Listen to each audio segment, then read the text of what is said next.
In news from Jamaica, the parliamentary opposition isn't convinced the government is doing enough to safeguard the country from the Zika virus.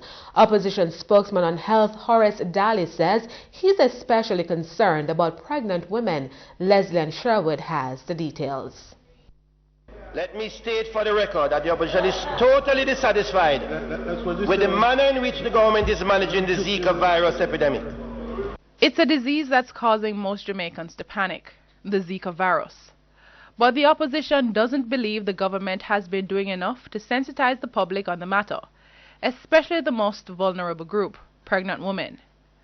Making its contribution to the sectoral debate in Gordon House recently, opposition spokesman on health, Horace Daly, blasted Health Minister Dr. Christopher Tufton for sidelining a very important issue when he made his contribution to the debate. When the minister spoke last week, he was silent on the Zika virus epidemic, and we noted the disturbing omission. The minister made no mention of the Zika virus, the epidemic that is causing such wide cross-section of our population to be in such fear.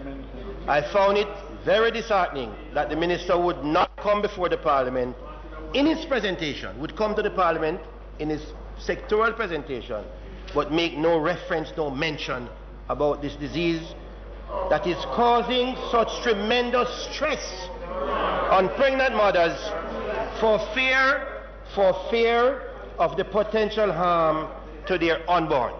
According to Mr. Daly, data coming from the Health Ministry reveals that there are over 2,800 reported cases of the Zika virus.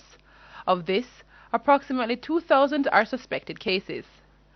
However, Mr. Daly says there is no credible information outlining the number of pregnant women who may have contracted the virus. Missing from the statistics, Mr. Speaker, is the true information on the number of pregnant women with Zika, suspected or confirmed. The monitoring of these pregnant women is woefully lacking. For many of these pregnant women, how many of these pregnant women are properly tested, and are the tests being conducted in a timely manner? The literature developed by the medical experts state that after 5 days, the test for Zika can be negative, but that could be a false reading. Research has shown that the mosquito-borne virus is severely impacting women during pregnancy, resulting in newborns being born with smaller heads. This condition is known as microcephaly. The virus has also been linked to other problems in newborns, such as eye defects and hearing loss. Based on statistics from the Health Ministry, there were 88 suspected cases of the Zika virus in pregnant women as of June 24, of which 4 have tested positive.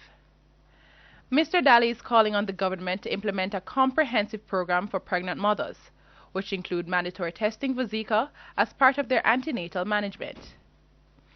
Meanwhile, Mr. Daly wants the government to allocate more resources to the virology lab located at the University of the West Indies. The lab was set up by the previous government to test for Zika, but Mr. Daly says, based on the constraints, the lab is only able to satisfy a quarter of the national demand for testing.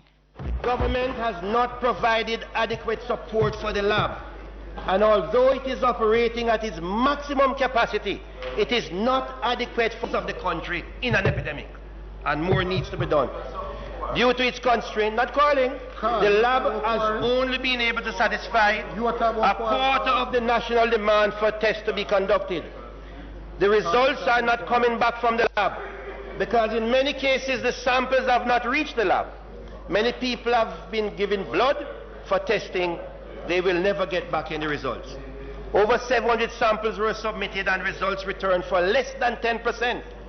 People who have been tested are out there walking around, probably with Zika.